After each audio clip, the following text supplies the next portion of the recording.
So last week, ang pinag-aralan po natin ay patungkol po doon sa John chapter 15 verse 16 na tinawag sila ng Diyos. Tumawag ang Diyos na mayroong pangako.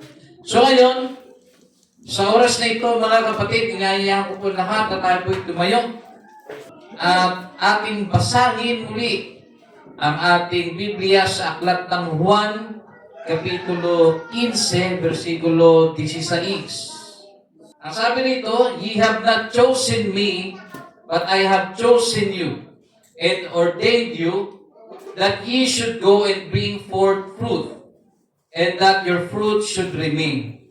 That whatsoever ye shall ask of the Father in my name, He may give it to you." So let us bow our heads and let us pray. Panginoong Diyos, narito po ang iyong mga salitang aming nabasa. Dalangin po namin ang iyong pangunguna sa amin, na inyo pong buksan ang aming mga puso at kaisipan, na maunawaan po namin, Panginoon, ang mga pag-aaralan po namin. Nawa, Panginoon, sa araw na ito, ang mga bunga na nais niyo pong makita at nais niyo pong mapanatili namin ay kamtin po namin. At magising po kami sa isang katotohanan, Panginoon, na ang bunga na meron kami dapat po namin pangalagaan sa tulong po ninyo. Ito po ang aming dalangin, Panginoon, sa dakilang pangalan ng iyong anak na si Jesus. Amen. Praise the Lord. Palakpakan po natin ang ating Panginoon. You may be seated. And in this morning, mga kapatid, ang ating pong paksa na pag-aaralan ay pinamagatang bear fruit and keep your fruit. So, bear fruit and keep your fruit. So dito po sa ating binabasa kanina, o binasa kanina, ye have not chosen me. Maliwanag po mga kapatid na hindi po natin pinili, o kung babalik pa po tayo sa original na konteksto, hindi pinili ng mga alagad, ng mga unang alagad ng ating Panginoon, ngunit pinili sila ng Diyos. Okay? Inordain sila ng Diyos, mga kapatid, na sila po ay humayo. Yan. At hindi lamang po humayo, kundi magkaroon po sila ng bunga. Ngayon po sa ating pagpapatuloy, isa-isahin po natin, when we say chosen or chose, comes from the Greek word eklegomai. Tandaan po natin, ang Bible po ay nakasulat sa wikang Griego. Ang New Testament ay nakasulat po sa wikang Griego o Greek. Kaya, kung ating pong babasahin ito, nang gamit lamang po ay ang ating sariling lingwahe, ay maaari po tayong mailigaw ng ating pagkaunawa. When we say eklegomai, mga kapatid, which means to pick out for myself. Pinili sila ni Jesus ng sarili niya mismo. Hindi siya nagpatikta sa kahit na sino. So, pag ang ating Panginoon ay pumili, hindi po siya pwedeng magkamali. Ang tao, pwede, mga kapatid. Maraming pagkakataon sa buhay natin na marami tayong pinipili. At sa pagpili, nagkakamali. Sa pag-ibig, nagkakamali. Sa pagbili ng gamit, nabudol na scam. Ito, maganda ito. Yung pala, sira charger. Nagkakamali. Bakit? Tayo pong mga tao ay hindi exempted, mga kapatid, sa tinatawag na pagkakamali. Pero, ang ating Panginoon, mga kapatid, nung siya ay pumili at kapag pumipili ang Diyos, tumatawag ang Diyos, hindi po siya nagkakamali ng tinatawag niya. Ngayon, ang tao lamang po ang nagkakamali kung minsan na tinawag na siya ng Diyos, hindi pa siya lumingon. Hindi pa siya sumunod. Okay? So, malinaw na po. When we say chosen, comes from the Greek word eklegomai, which means to pick out for myself. Diyos mismo ang pumili, mga kapatid, sa Kanya. So, sa kanila. Number 2, ye have not chosen me, but I have chosen you and ordained you. When we say ordained, mga kapatid, sa isang translation, ginamit po ang appointed. Pag sinabing appointed, mga kapatid, inihalal. Sa madaling salita, ikaw na'y naturo. Yan. Ngayon, comes from the Greek word titemi, which means to put, place, lay, set, fix, establish. Nakaset ka na, nakafix ka na, na-establish ka na, ikaw na yun. Ikaw na. Hindi ka pwede, mga kapatid, wala na bang iba, Panginoon? Hindi po. Na-establish na po, na-ordain ka na. Ngayon po, mga kapatid, kapag ang Diyos po ay pumili at nag-ordain, sigurado na po yun, mga kapatid. At ang sumunod po, ordained you that ye should go. Yung word na should go, verb po ito, mga kapatid, comes from the Greek word hupago, which means to lead or bring under, to lead on slowly, to depart. Umalis na. Yun ang ina-expect, mga kapatid, sa atin, sa mga mananampalataya na kausap ng ating Panginoong Jesucristo. Should go. Sumunod po, mga kapatid, after ng should go, and bring forth fruit, and that your fruit should remain. Yung word na should remain comes from the Greek word meno, which means to remain, abide, stay, wait, to wait for, await. Yan. So, sa mababaw po na pagkakasalita na maintindihan natin, na pare-pares ng mga Pilipino, pwede natin gamitin ang salitang stay. So, ibig sabihin, ang fruit na mga kapatid ay kailangan na mag-stay, kailangan manatili. So, tumawag ang Panginoon ng mga apostol, ng mga unang alagad, upang humayo, magbunga, at manatili ang kanilang bunga. Ngayon po, number 5. Yung salitang fruit. Kasi ang sabi po dyan, ye have not chosen me, but I have chosen you and ordained you that ye should go and bring forth fruit. Na magkaroon po ng bunga ang mga alagad. When we say fruit, ito po ay come from the Greek word karpos, which means deed, action, result, profit, gain. Okay. Tignan niyo po, mga kapatid, meron po akong ipaliliwanag sa inyo dito. Kaya napaka-importante po na meron po tayong gagamitin na original text. Kasi kung ikaw po ay magbabasa bilang Pilipino at sasabihin mo na, ang manatili pala. Sabi dyan, tinawag sila upang magbunga at manatili ang kanilang bunga. Anong bunga kaya yun?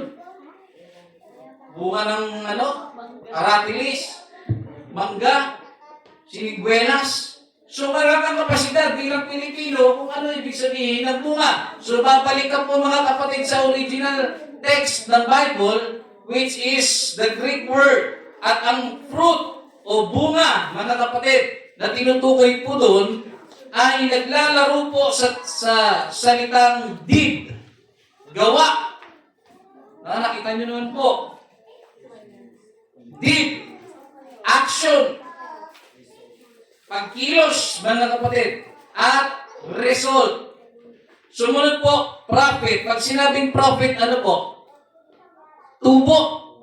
May tubo dapat. Parang, kumbaga nagtitinda ka, hindi ka pwede magtitinda ng palugi. Dapat mayroong kang tubo. Sumunod po, gain. When we say gain, pakinabang. So, ibig sabihin, magbunga kayo at manatili ang inyong bunga. Ang bunga na tinutukoy, manatili ang inyong mga gawa. Pagkilos, manatili yung result sa ginagawa nyo. Manatili yung tubo. Laging may tubo, mga kapatid. At pakinabang. So may pakinabang dapat ng Diyos sa atin. So ngayon po, mga kapatid, dito po tayo. Example, paano mo sasabihin mahal mo ang Diyos kung hindi ka naman sumusunod sa kanyang mga utos? Tama po ba? Tayo po bilang mga tao, maniniwala po ba kayo sa salitang sister, brother, mama, papa, mahal na mahal ko po kayo. Pero salitaan lang. Mga kapatid, ang pagmamahal na sinasalita ay hindi po tunay na pagmamahal. Kailangan po ng gawa sa salitang mahal. Kasi kung ulitin po natin yung fruit na tinutukoy dyan, mga kapatid, action ang isa sa meaning niyan. Gawa ang isa sa meaning niyan. No? Result. Dapat may result. Kaya pag sinabi mong mahal mo isang tao, dapat may action, may result, mga kapatid. Naunawaan po natin? Gayon din, mga kapatid. When we say respect, I respect you, mga kapatid. As my brother, as my sister, as my pastor, I respect you. Mga kapatid, ang word na respect ay mananatiling salitang respect until na mag-come out sa iyong isipan, mga kapatid, na mag-take ng action. Hindi po natin pwedeng sabihin nire-respeto natin ang bawat isa nang walang action. So you need to prove it. You need to show it, yung pagpapakita ng action na ikaw po, mga kapatid, ay may respeto sa isang tao. Sumunod po, mga kapatid, holiness. Sabi nga, mga kapatid, sa Hebrews chapter, 12:14 o 14:12, if I'm not mistaken, kung wala ang kabanalan, walang makakakita sa Diyos. So, ang holiness ay mananatiling holiness na pagsasalita na walang result kung wala action. So, kailangan mo ipakita sa Diyos ang pamumuhay ng may kabanalan. Ganon din po, listening.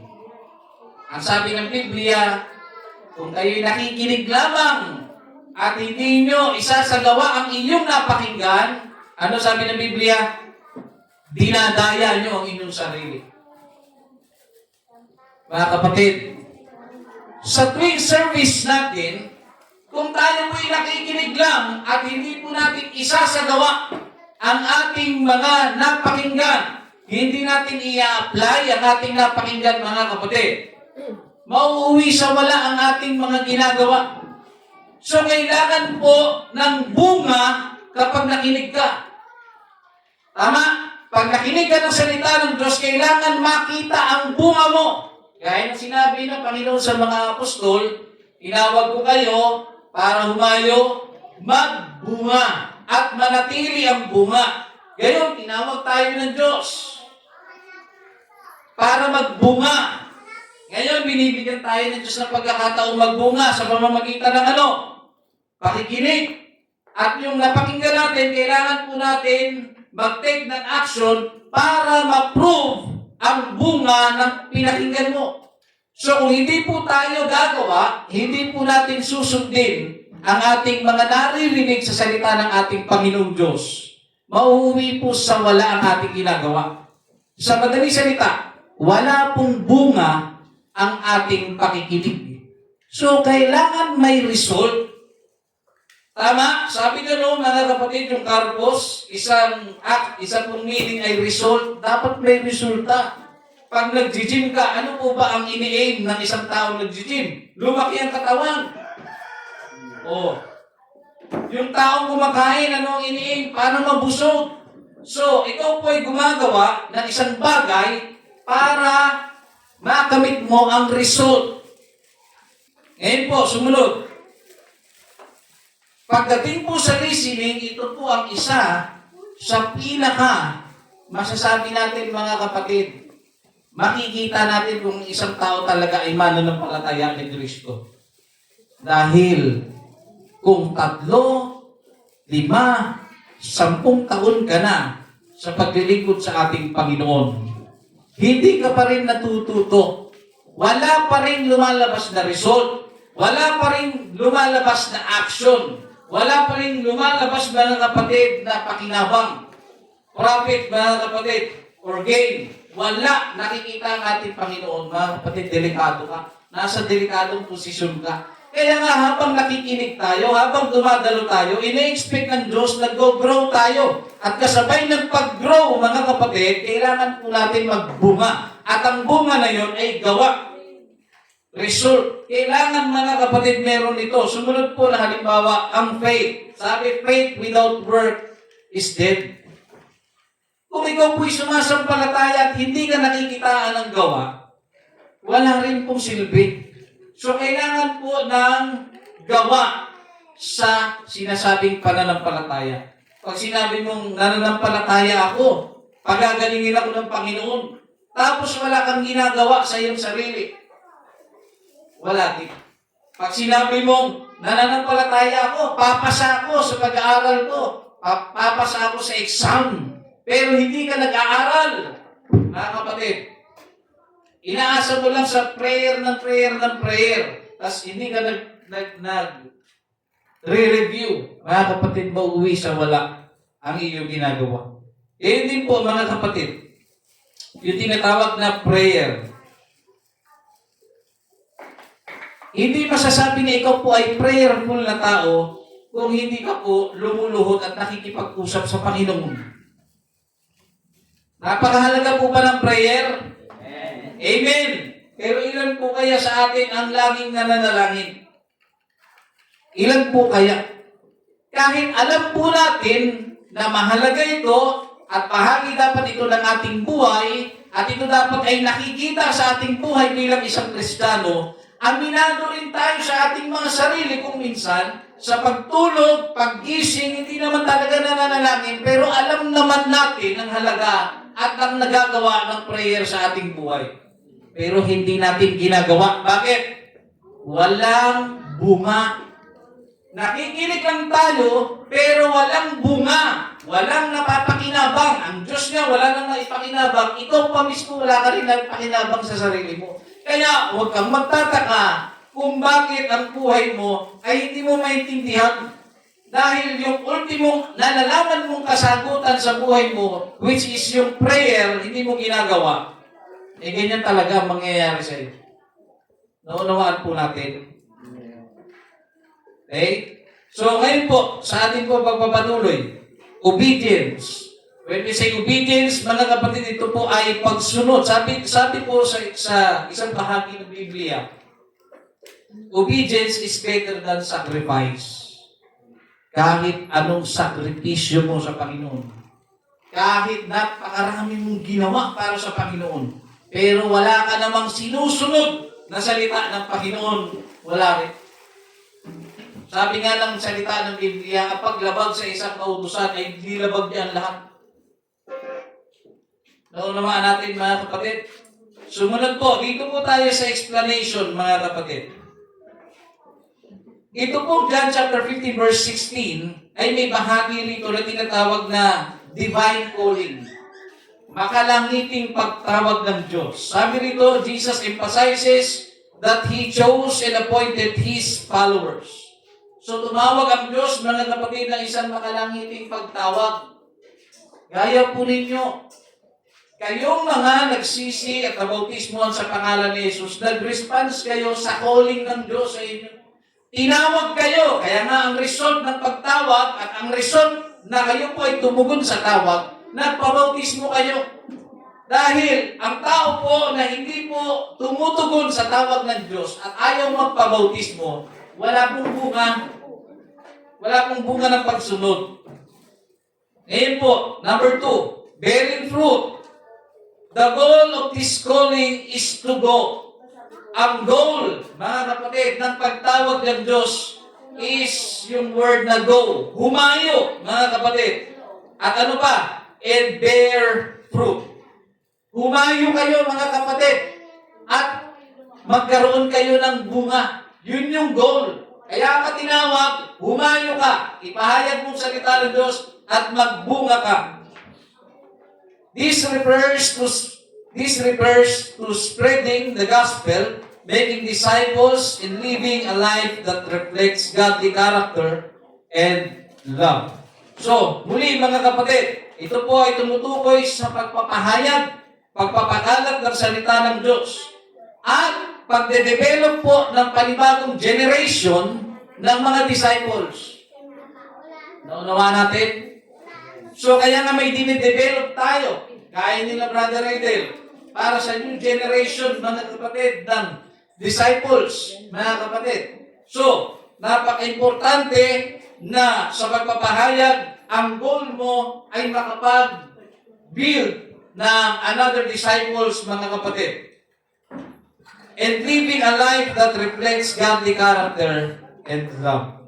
So mabuhay po tayo ng pamumuhay na nagre-reflect sa tinatawag na maka-Diyos na pag-uugali at pag-ibig. Number 3, dito po tayo sa tinatawag na fruit.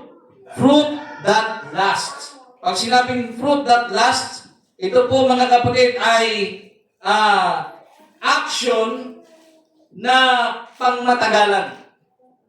Kasi yung fruit, kung babalikan po natin, ang ibig sabihin ng fruit, purpose, ibig sabihin action o result, gamitin natin yung word na action. Okay? Yung action o resulta na nagtatagal, mga kapatid. No? Fruit that lasts. This fruit is meant to be permanent, standing the test of time. So, kailangan pala, yung fruit, ano po ulit yung fruit? Yung original translation, anong fruit? Gawa, resulta. So, palitan natin ang fruit ng gawa o resulta. Ngayon, yung gawa at resulta dapat na manatili ng pagmatagalan. No? Na sinasabi din mga kapatid, ito po ay dapat permanent. Permanente na. No? At ito po ay natatayo. Nasusubok, mga kapatid, sa test of time. Natitest po, mga kapatid, yung bunga natin. Alam niyo po, mga kapatid, yung bunga, pwede mo ipakita. Kahit sino sa atin, pwede mong ipakita ang bunga mo. Pero, yung tinatawag na test of time, ay may malaking impluwensya para mabuwag kung anong klaseng bunga meron ka. Yung mga tao, ang dami ko na pong nakita sa paglilingkod ko, may mga active. Talaga, makikita mo, nandun ang pagtulong sa simbahan, pag-alalay sa kapatiran, nandun yung pagmamahal sa Diyos. Pero sabi nga, mga kapatid, ito po ay dapat umasa sa tinatawag na standing the test of time. Kasi habang ikaw ay nagpupursigi, habang ikaw ay nagpapakitang gilas sa simbahan, hanggang kailan mo kayang gawin? Kasi kapag ikaw ay nagpapakitang gilas sa simbahan, nagpapakitang gilas lang sa kapatiran at sa taong nakapaligid sa iyo, darating ang panahon mapapagod ka. At sasabihin mo isang araw, bakit gano'n ginagawa ko naman ang lahat? Hindi nila na-appreciate. Lumabas ngayon ang tunay na bunga na kaya mo pala ginagawa ang mga bagay na para sa Panginoon kuno ay dahil naghahanap ka ng papuri ng tao sa paligid mo. Ang daming ganyan, mga kapatid. Bakit sila bibigyan ng kami, ang tagal na namin sa simbahan, hindi pa kami nakakatanggap ng appreciation na card. Bakit yung mga baguhan, sila yung binibigyan ng priority? Kami ang naghirap, kami ang nagpagal. Bakit ganun? Yan, lumabas yung bunga. May result na ang lahat pa na ng ginawa mo sa loob ng 10 taon ay pagpapakitang tao at hindi naka-address para sa Diyos. Dahil kapag ang isang bagay ay ginagawa mo para sa Panginoon, mapansin ka man ng tao o hindi, mapansin ka man ng iyong pastor o hindi, mapansin ka man ng mga kapatiran o hindi, okay lang sa'yo. Dahil alam mo sa sarili mo, ginagawa mo yun para sa Panginoon at hindi ka naghahanap ng atensyon, hindi ka naghahanap ng palakpak, hindi ka naghahanap ng recognition ng ibang tao, mga kapatid. Kaya kung naglilingkod ka, naghahanap ka na ma-recognize ka lang ng tao, lalabas yan. Ngayon, nagsasabi ka na, para sa Panginoon to, para sa Panginoon to. Tatandaan niyo po, may test of time. Kaya yung mga dati, na mga mainit sa gawain, lalo na yung mga baguhan po, totoo po yan, pag bago ka pa sa church, ang saya-saya. Gusto mo lang masaya. Gusto mo lagi nasa simbahan kasi doon ka masaya. Tandaan niyo po, may tinatawag na test of time. Dadating ang panahon, manlalamig ka sa Diyos. At pag once na nanlamig ka sa Panginoon, mga kapatid, lalabas ang tunay na bunga. Bakit? Unti-unti ka nang lalayo sa gawain ng Diyos. Dadating na yung panahon na hindi ka nadadalo.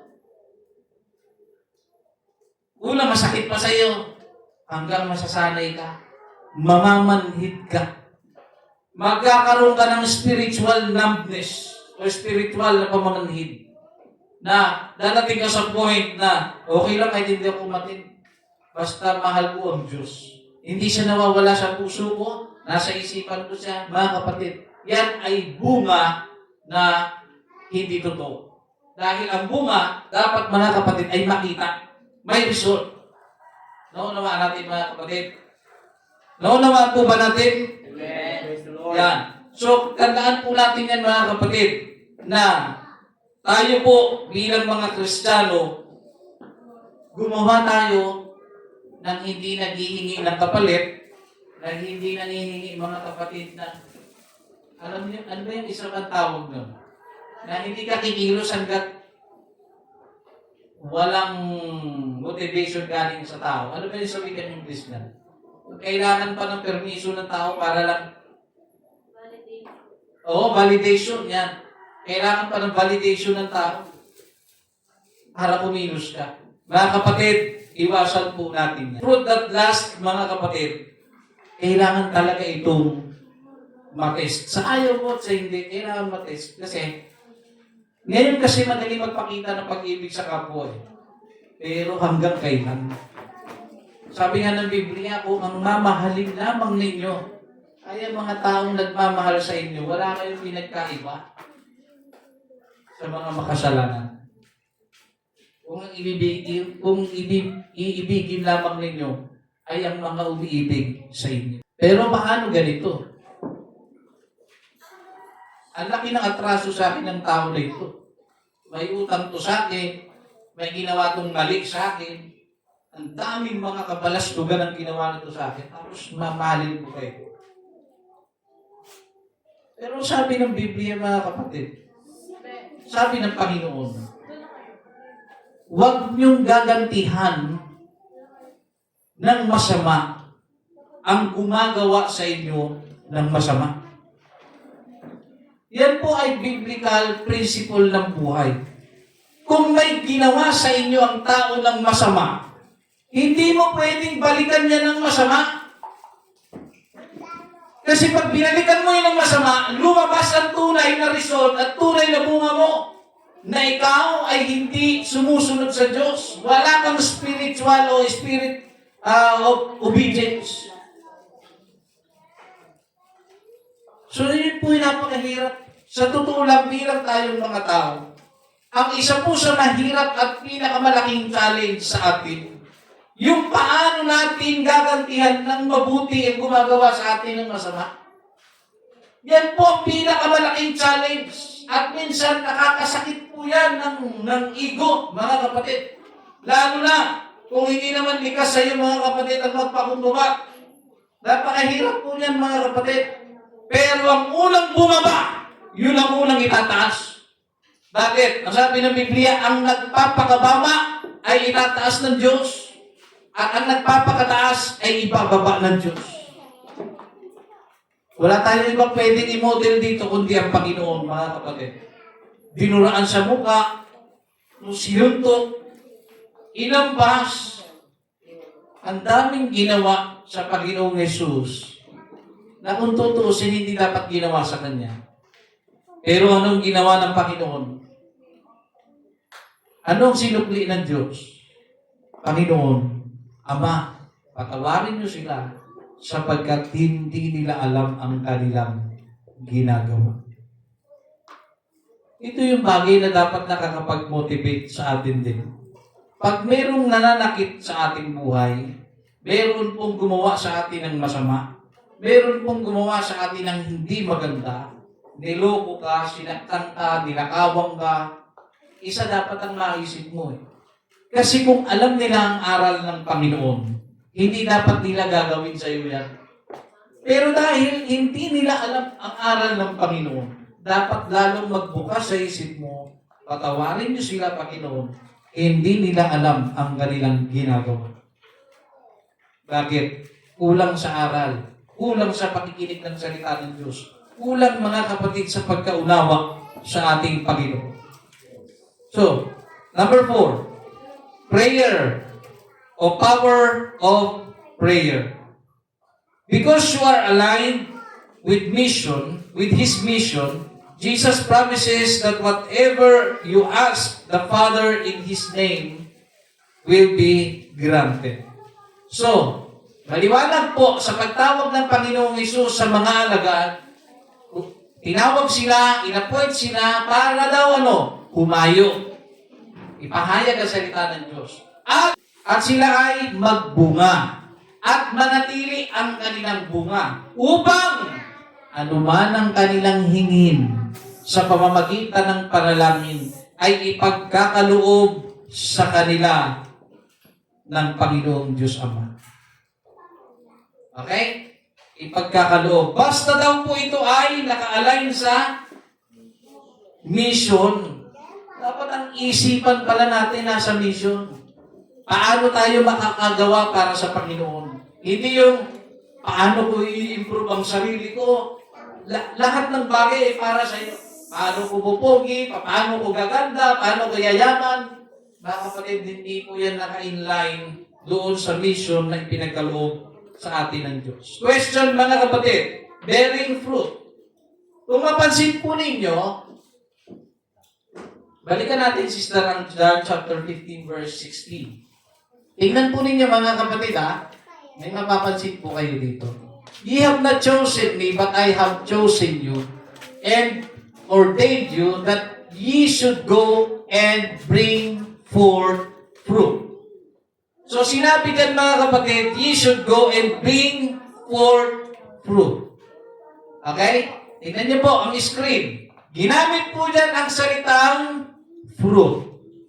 Yan po ay singular. Hindi po yan plural. Hindi fruits. Fruit. Isa lang po ang binabanggit dyan. Ngayon po, mga kapatid, balikan natin ang question. Is that bearing fruit. So, fruit without S. Fruit without S. Bakit po? Bakit bunga o bunga lang na singular at hindi mga bunga? Yun ang ating tutuklasin mga kapatid. Ang answer, dahil ang bunga ay isang buong set, hindi hiwa-hiwalay. Isang buong set. Naalala nyo, sabi ng Panginoong Hesus, siya daw ay puno ng ubas. Kayo mga sanga, upang magbunga kayo. Ang ubas ba o yung grapes? Pag yan po ay bumunga, hindi po yan isa-isa na hiwa-hiwalay. Pag ang grapes ay nagbunga, isang buo yan eh. Tama? Isang tumpok yun, isang piling.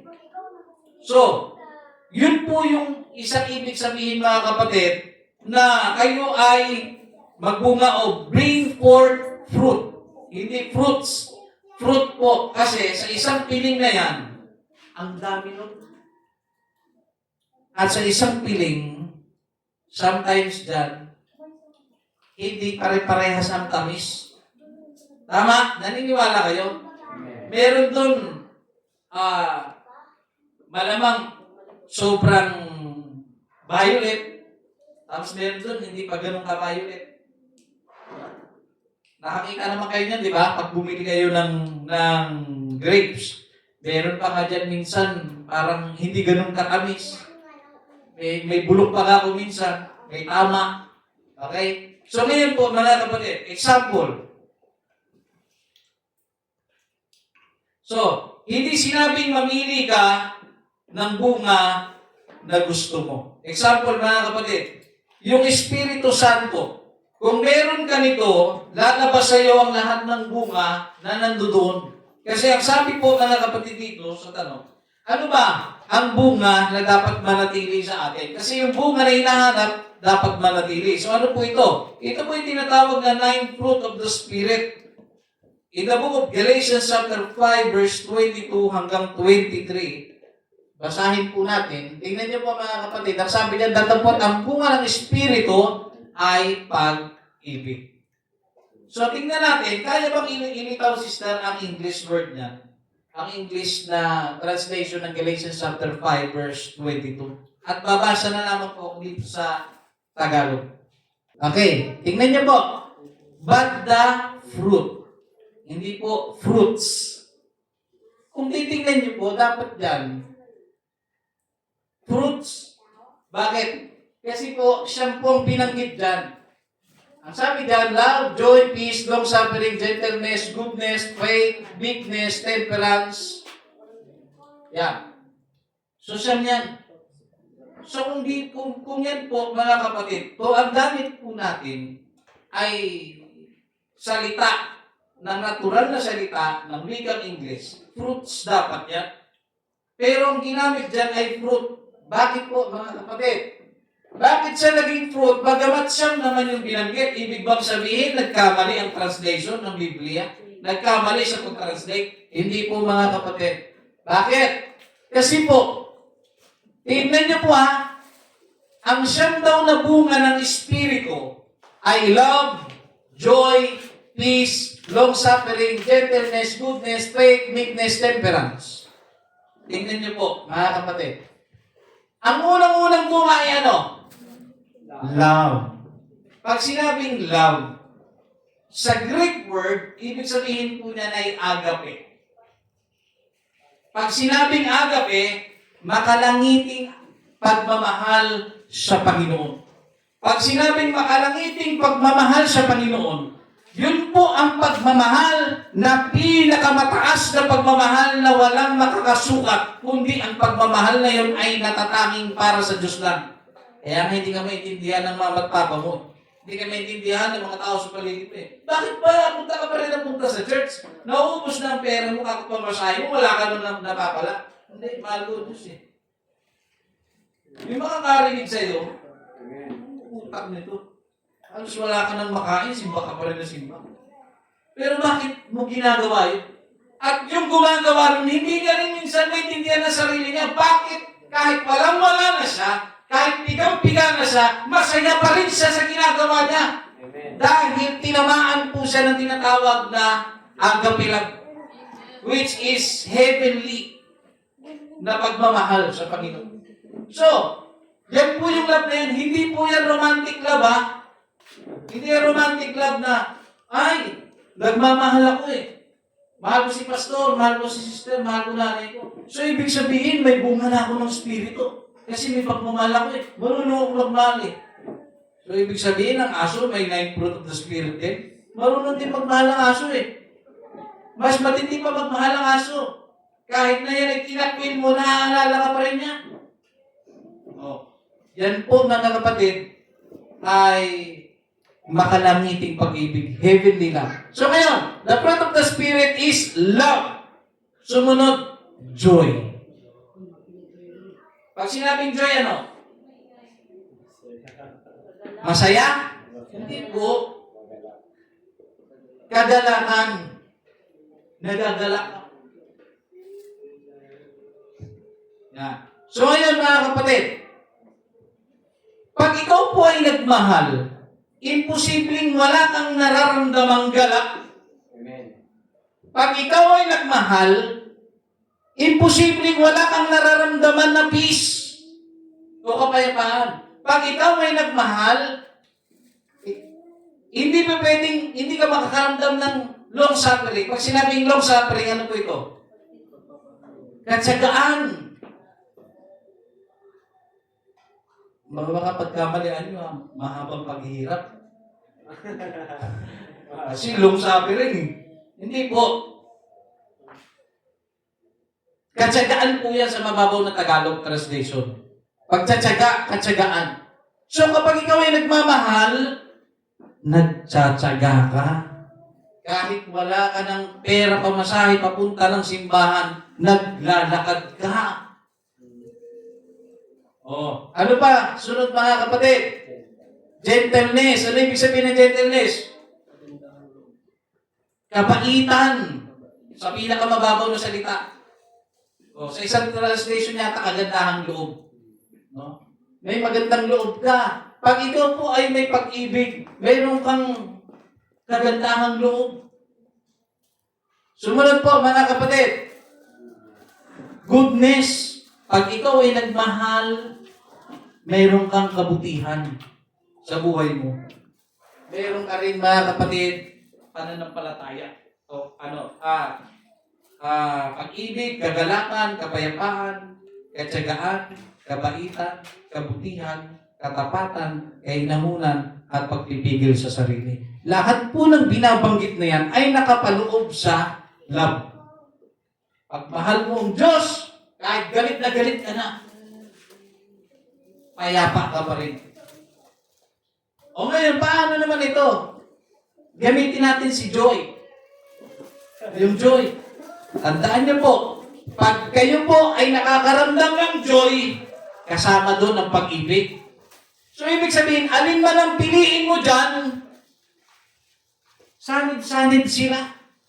Kaya singular form ang ginamit dyan. Fruit of the Spirit. 9 fruit of the Spirit. Hindi fruits of the Spirit, kundi 9 fruit of the Spirit. Like, isa man dyan, nandudoon nakapaloob ang 8. Nakuha ninyo mga kapatid. Sumunod po. Dito po tayo sa fruit. Sa Greek word, ginamit po ang karpos, which means deed, action, result, profit, gain.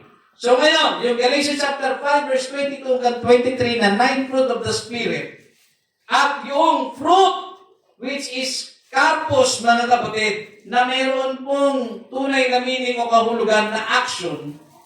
So yung bunga mo ng Espiritu, may action. Hindi lang puro love, may action dapat. Yung joy mo, may action, mga kapatid. Pag-ibig, kagalakan, kapayapaan mo, may action. Lahat yun, mga kapatid.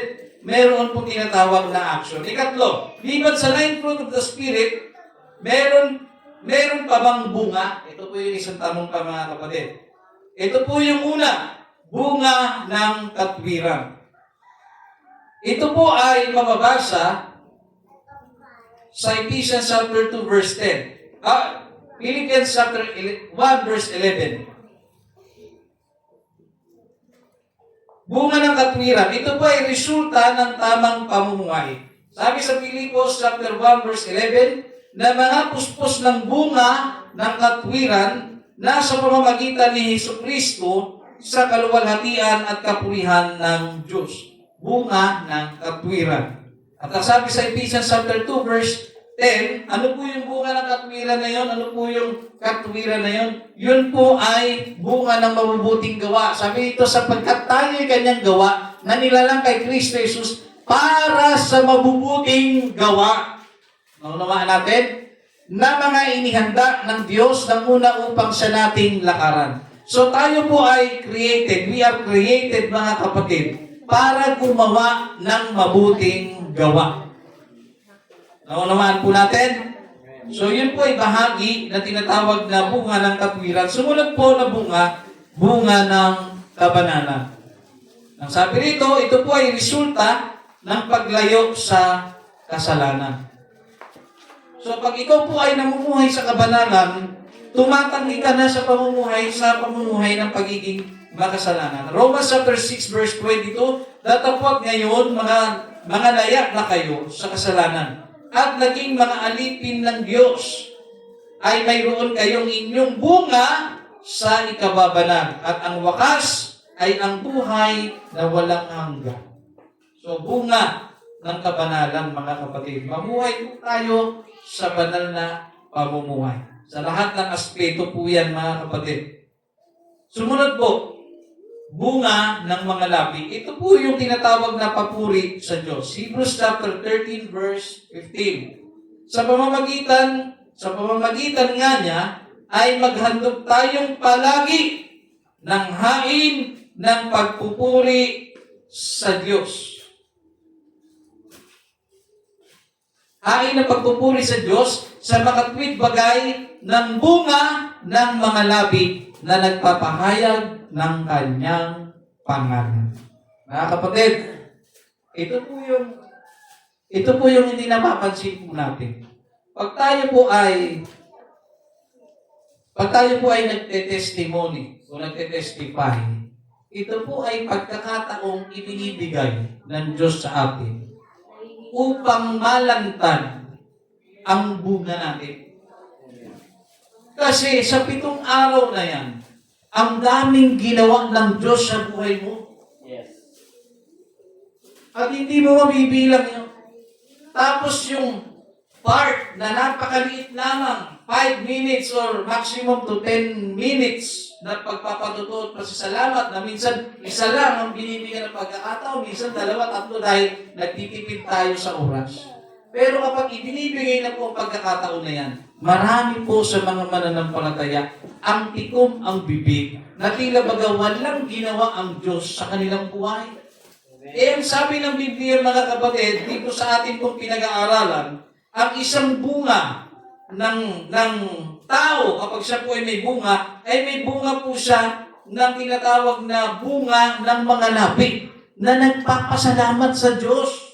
Yes. Hallelujah. Ang dami nating pwedeng ipagpasalamat at dapat ipagpasalamat sa Diyos, pero hindi po natin napapractice. Yung bibig na binigay sa atin ng Panginoon ay nagiging walang silbi dahil hindi natin kayang i-testify kung gaano kabuti ang Diyos sa ating buhay. Naniniwala lang tayong may Diyos, pero nahihiya tayong i-testify. Minsan nahihiya ka. Bakit ka nahihiya? Nahihiya ka kasi ikaw ang nagpe-present ng sarili mo. Pero kung ang pagtayo mo, ipinipresenta mo ang kabutihang ginawa sa iyo ng Diyos, hindi ka mahihiya. Yes. Tatanggalin mo ang hiya mo. Dahil tatayo ka, hindi ako nahihiya. Hindi ka nahihiya, tatayo ka ba dyan? Hindi ko ikakahiya. Ang daming ginawa sa akin ng Diyos. Yung mga chismosa nga, hindi nahihiya. At tinuturo silang mga chismosa eh. Ako pa kaya? Ichichismis ko kung gaano kabuti ang Diyos sa akin. Mga kapatid, sasabihin ko, sasalitain ko. Kaya yan yung mga patuto at pasasalamat. Yan ay pagkakataon na dapat hindi naghihintayan. Yan ay dapat pagkakataon na tumatayo ka. At naiisip mo nga yan eh. Pagkatapos ng service, nagbibilang ka ng araw, tapos tinitignan mo kung ano yung mabubuting bagay na ginawa sa iyo ng Diyos. Lunes pa lang, nasa isip mo na yun. Martes, may ginawa na naman ng Diyos sa akin. Kaya kung tutusin, 10 minutes para sa isang tao lang. Kulang yan. Pero dapat manatili ang bunga. Tinawag ko kayo para humayo upang magbunga at manatili ang inyong bunga. Hindi yung nagpapasalamat ka lang sa Panginoon kapag ka may ginawa siya sa iyo na mabuti. Paano pag hindi maganda araw mo? Hindi ka magpapasalamat. Sabi, manatili ang bunga nyo. Pag nagpasalamat ka, ituloy-tuloy mo yun, mga kapatid. Hindi yung hindi ka consistent. No? Every once a year ka lang nagpapasalamat. Mali po yan, mga kapatid. So, sumunod po, bunga ng mga kaluluwa. Ayan po, may isa pa pala. Bunga ng kaluluwa. Ito po yung mga taong nagdala o nadala mo kay Kristo. John chapter 4, verse 36. Ang umaani ay tumatanggap ng upa at nagtitipon ng bunga sa buhay na walang hanggan. Upang ang naghahasik at ang umaani ay magkagalak kapwa. At dito po sa Kawikaan, Proverbs chapter 11, verse 30, sabi ng Biblia, mga kapatid, ang bunga ng matuwid ay punong kahoy ng buhay, at siyang pantas ay humihikayat ng mga kaluluwa. Mga kapatid, Ang taong matalino pala, humihikayat ng kaluluwa. Kaya kung ikaw po ay summa cum laude, o magna cum laude, lahat na nilaude mo. Kung 10 taon ka na, hindi mo pa naranasan mag-akay ng kaluluwa, bubutits ka pa rin. Bakit po? Yan po sabi ng Biblia, siyang pantas. Pag sinabi mong pantas, malalim na Tagalog po yan, na ibig sabihin ay matalino sa mababaw na pagkakatagalog. Siyang pantas ay humihikayat ng kaluluwa. Nagdadala yan, mga kapatid. Gumagawa yan ng paraan. Dahil alam niya ang kahihinat na ng kaibigan niya, ng kakilala niya, kung yan ay hindi makakakilala sa Diyos. Kaya kung minsan, hindi niya napansin, minsan gumagastos ka pa eh. Wala akong pamasahe. Ako sasagot ng pamasahe mo. Sumimba ka lang. Nagsasakripisyo ka bilang nagdadala ka ng kaluluwa. Amen. Ako sasabihin sa iyo ng mama at papa mo, ano ba yan yung pera mo? Saan ba yan napupunta? Ano ba yan? Lahat mo tinutulungan ng pamasahe yan. Kung talagang gusto maglingkod yan sa Panginoon, maglakad siya. Eh, hindi nga kaya. Kapag baguhan ka pa sa gawain ng Panginoon, hindi mo pa naiintindihan ang lahat ng lalim ng paglilingkod. Kaya pag baguhan ka pa lang, okay lang sa'yo kahit hindi ka magsimba eh. In fact, okay lang sa'yo kahit hindi ka gumastos eh. Di ba? Lalo mag-i-invite ka ng kaluluwa, kailangan mong gastusan. Kung wala siyang pera, willing na willing siya. Nakita mo, willing na willing siya pumunta. May pera ka naman. Sasabihin mo, ay, hindi na talaga makapunta. Sige, pag-pray na lang kita. Mga kapatid, balik. Kung talagang matalino ka, gagamitin mo lahat ng resources mo para madala ang isang tao papunta sa Panginoon. Ano naman po natin, mga kapatid? So dito po tayo sa bottom line. Ginamit ang singular na bunga kasi isang espiritu ang pinanggagalingan. Iisang buhay ni Kristo ang dapat makita at iisang set ng tatangian yan. Hindi ka pwedeng pumili kapag nakakabit ka sa puno, buong kumpol ang ibubunga mo. Bubunga ka talaga, mga kapatid. Pag ikaw po ay nagpatuloy sa Panginoon. Conclusion, mga kapatid, bakit tayo magtapos?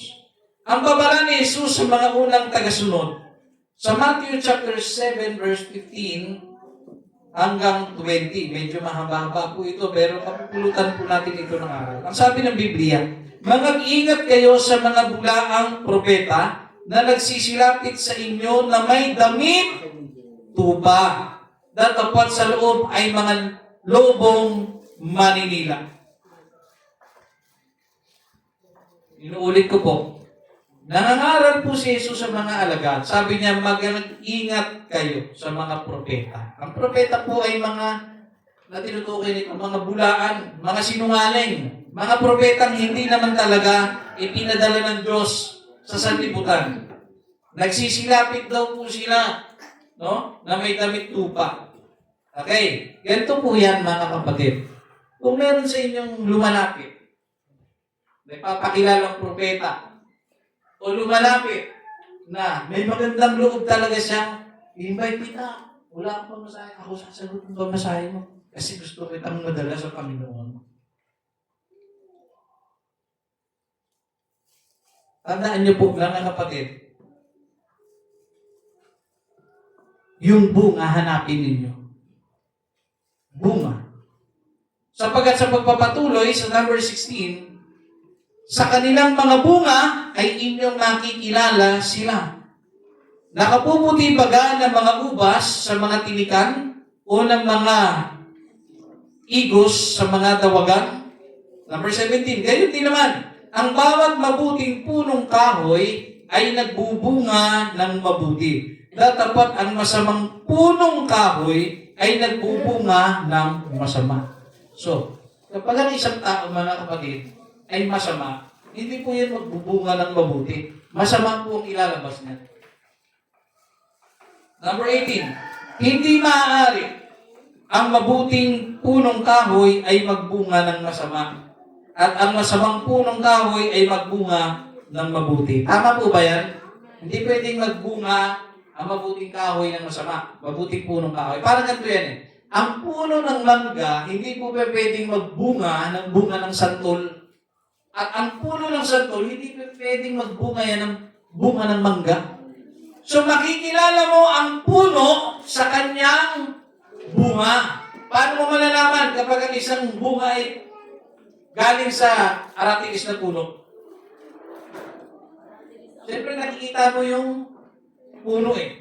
Di ba? Pag nakita mo pala yung puno, yung bayabas, doon tayo sa puno ng bayabas kasi alam mo ang itsura ng puno ng bayabas at alam mo rin ang bunga ng bayabas. Ano po ibig sabihin na kapatid? Ganun din tayong lahat po dito. Hindi po natin pwedeng itago ang nasa loob po natin. Hindi po natin pwedeng itago. Bawat punong kahoy na hindi nagbubunga ng mabuti ay pinuputol at hinahagis sa apoy.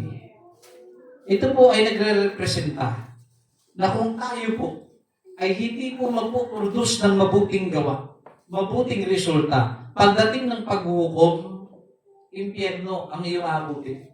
Pag wala kang ginagawa. Number 20. Kaya sa kanilang mga bunga ay mga kikilala ninyo sila. Ano po ulit yung bunga? Ano po ulit yung bunga, mga kapatid? Yung tunay na kahulugan ng bunga? Gawa, resulta, action. So makikita ninyo sila sa kanilang mga gawa. Paano mo malalaman ng isang tao madamot? Makikita mo sa kanilang mga gawa. Hindi naman yung ako madamot talaga ako eh. Lahat ng tao pwede mag-claim madamot ako. At maaaring nagsisinungaling din siya. Pero yung gawa, mga kapatid, hindi po pwede itanggi yun. Nakuha ninyo? Amen. Kaya pag sinabi ng tao na, ako, hindi ako magnanakaw. Huwag kayo maniniwala. Bakit? Ang taong tunay na hindi siya magnanakaw, dapat nasubok na siya. Tama? Dapat nasubok na siya. Ano ibig sabihin? Nasa bahay mo siya, nilagyan yung cellphone mo, etc. Hindi niya kinalaw. So, hindi talaga siya magnanakaw. Tama? Pero kung ang magnanakaw ay magsasabing, hindi ako magnanakaw, dahil wala naman siyang pwedeng manakaw, hindi ito totoo. Kaya, paano mo masusubok ang isang taong hindi magnanakaw? Pag nasubok na siya. Nakita mo talaga sa kahit kagipitan, hindi niya talaga ninakaw kahit piso, hindi siya magnanakaw.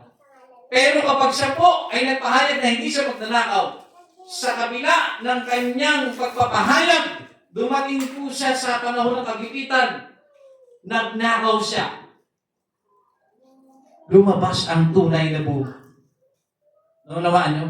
Kaya hindi po pwede magbunga ang isang mabuting punong kahoy ng masamang punong kahoy. Ang masamang bunga. Naunawaan niyo? Kasi ganito po yan sa isang circumstances. Yung mangga, puno ng mangga, kahit mag-tsunami, maglindol, magbagyo, magkaroon ng ipo-ipo, ano man ang mangyari, malubog man yan sa baha, bumanggain man yan, mga kapatid, ng sasakyan. At hindi siya napuruan. Sa tamang panahon o buwan ng kanyang pagbunga, magpo-produce po yan ng mangga. Nakuha ninyo? Kahit sa puno ng mangga, may nakasilong, nagiinuman, nagdodroga, nagtutongit, nagsasabong. Sa kapanahunan, magbubunga pa rin siya ng mangga. Hindi siya naaapektuhan ng mga bagay sa paligid niya. Magpuproduce pa rin siya ng mangga. Kahit anong mangyari. Kahit panahon ng tagtuyot, nag-El Niño, mga kapatid. Diba? Hirap sumigot ng tubig niyan. Hindi siya makakasipsip ng tubig. Pero kung sa panahon ng kapanahunan ng pagbunga niya, magpuproduce pa rin siya ng mangga. nang hindi nagrereklamo sa mga panahong hindi siya nakasipsip ng tubig. Sa panahon, mga kapatid, na hindi siya nagreklamo, na kahit walang pakialam sa kanya, ang mga tao sa paligid na diligan siya sa panahon ng tagtuyot, hindi siya nagreklamo, nag-produce pa rin siya ng bunga ng mangga. Ano po ibig sabihin? Kung talagang tao ka ng Diyos, kahit anong mangyari sa iyo, kahit madikdik ka mga kapatid sa kahirapan, kahit madikdik ka sa kawalan, kahit kapos ka na, hindi ka magdanakaw, hindi ka magsisinungaling, hindi ka gagawa ng masama, mananatili ka mga kapatid na mabuti dahil ikaw po ay tao ng Diyos. At ang gawa mo ang magpapatunay na ikaw po ay mabuting tao. Kaya mga kapatid, sometimes natutukso po tayo. Natutukso tayo ng isang gumanti sa mga may utang sa atin. May sasarap din ganyan. Pero kung talagang ikaw ay tama, ikaw talaga ay tao ng Diyos na inappoint ng Diyos, hindi ka gaganti sa mga may utang sa iyo.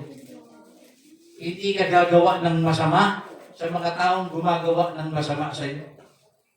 Kahit tuksong-tukso ka na. Pero dahil alam mo na wala rin mabuting idudulot ang pagganti, gagawin mo para sa Diyos. Tandaan niyo po mga kapatid, mukha talagang lugi. Tayong mga Kristiyano, especially yung taong nagbigay, nagsuko ng kanyang buhay. Ito po mga kapatid, ako po'y nagsasalita sa mga tunay na naglilingkod sa Diyos, na nagsuko ng kanyang buhay. Kasi pag sinabing nagsuko ka na ng buhay mo sa Diyos, hindi mo na inaari na may karapatan ka sa sarili. Hindi sumasagi sa isip mo ang mag-backslide. Hindi sumasagi sa isipan mo, mga kapatid, ang lumayo, iwan ang gawain ng Diyos. Yun yung mga taong nagbigay ng buhay sa Diyos. Yun po ang kinakausap ko ngayon. Kung talagang nagbigay ka na ng buhay mo sa Panginoon, you will make a way na magbunga ka sa Diyos. At yung bunga na yan ay manatili sa iyo. Sa pamamagitan ng ano? Action. Action. Action. Sometimes, mga kapatid, nakakalungkot makapakinig ng mga tao sa testimony nila. Kaya lang naman ako nanluloko ng kapwa-tao ko eh. Kaya ako nanluloko ng babae, kaya ako nanluloko ng lalaki. Kasi naranasan ko, paulit-ulit nila ko niloko, kaya ito'y paraan ng pagganti ko. Mga kapatid, balik. Kung ano ang ginagawa sa iyo ng tao, mga kapatid, kahit sobrang sakit, kahit nagdudusan, naghihirap ka, mga kapatid, hindi yan lisensya para gamitin ang dahilan na yan para gumanti sa ibang tao. Amen. Praise the Lord. Hindi yan lisensya, mga kapatid. Manatili kayo sa Diyos. Kahit minsan napakahirap, maraming question, bakit kailangan ako bumaba? Bakit kailangan ako magpatawad? Bakit kailangan ako ang umintindi? Walang gagawa niyan, mga kapatid. Walang ibang gagawa niyan kundi ikaw. Dahil ikaw ang nakakaalam ng salita ng Diyos. Sapagkat kung alam sana yan ang taong tumisod sa iyo, hindi sana yan ginawa sa iyo. Yes. Naintindihan niyo, mga kapatid? Kung nakakakilala lamang sila ng aral ng Panginoon, hindi nila magagawang i-disrespect ka. Hindi nila magagawang saktan ka. Dahil alam nila ang aral eh. Pero dahil hindi nila alam ang aral, dapat matutunan mong umunawa. Matutunan mong tiisin ang mga bagay-bagay. Dahil hindi mo kayang ibaba ang sarili mo hanggat hindi ka luluhod sa harapan ng Panginoon. Tandaan niyo po ito, sa lahat po na nakaramdam ng disrespect, ng trinaitor, ng sinaktan, ng niloko, hanggat hindi mo matututulang lumuhod, hindi mo magagawang ibaba ang sarili mo sa Diyos. Hanggat hindi mo natututulang ibaba ang sarili mo para manalangin, mga kapatid, ikaw po ay nakatayo, ikaw pa rin po ay nakatayo ng may pride na hindi mo ibababa ang sarili. Tandaan mo, mga kapatid, the more na hindi mo binababa ang sarili mo sa harapan ng ating Panginoon, the more ka, mga kapatid, mababa sa mata ng Diyos. Kaya mga kapatid, ito po yung motivation na dapat nating maintindihan. Masakit talaga bilang mga tao, mga kapatid. Pero tandaan nyo, kailangan makita ang bunga ninyo. Kasi kung hindi po kayo ititest, hindi kayo malalagay sa mga bagay, sa mga lugar, sa mga sitwasyon na hindi nyo gusto, hindi po makikita ang tunay na bunga mo. Hindi makikita ang tunay na pagiging mabuti mo sa harapan ng Diyos. Tandaan nyo po yan, mga kapatid. Sa panahong ito, hindi na po natin kailangan mag-question. Bakit ako? Bakit ganito ang buhay ko? Hindi po natin kailangan mag-question, mga kapatid. Bagkus magpasalamat tayo na nagsasabi, Panginoon, kung hindi niyo po ako dinala sa ganitong sitwasyon, hindi ko po makikilala ang sarili ko. Pero dahil dinala mo ko rito, nagpapasalamat po ako sa iyo. Dahil nakilala ko at nalaman ko kung anong klaseng bunga meron ako. Naunawaan po natin, mga kapatid. Amen. Sa oras pong ito, sa ating pong pagpapatuloy, ang sabi rito, it's easy to display fruit to people. But to keep it lasting, we must go through testing, examination. Ang dali pong maging mabait. Sa totoo lang, ang daling maging mabait. Pero kung ananatilihin mo ang pagiging mabait, that is very challenging.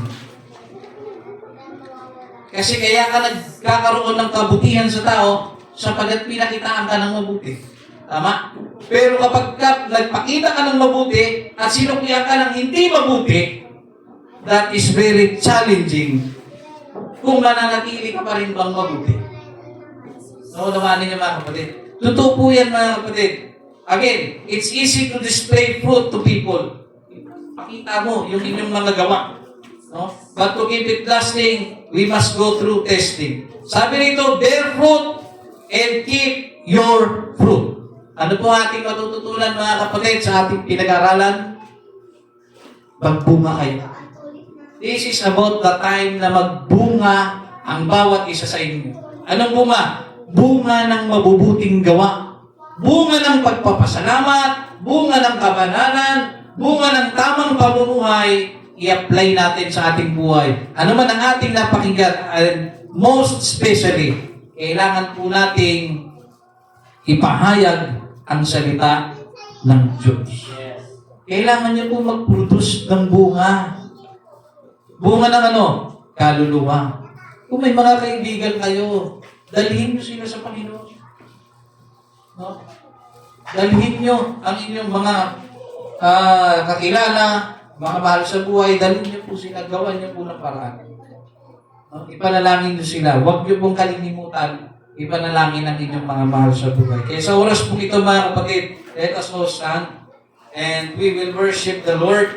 At nawa, mga kapatid, sa oras po ito, huwag lamang po tayong magbunga, kundi ipanatili po natin ang bunga natin sa harapan ng ating Panginoon. Huwag na huwag gaganti sa mga taong gumagawa sa atin ng masama, kundi suklian po natin ng mabuti ang mga taong gumagawa sa atin ng masama. Sapagat ito po ay pagpapakita na tayo po ay tunay na mga lingkod ng ating Panginoon. Purihin po natin ang ating Panginoon.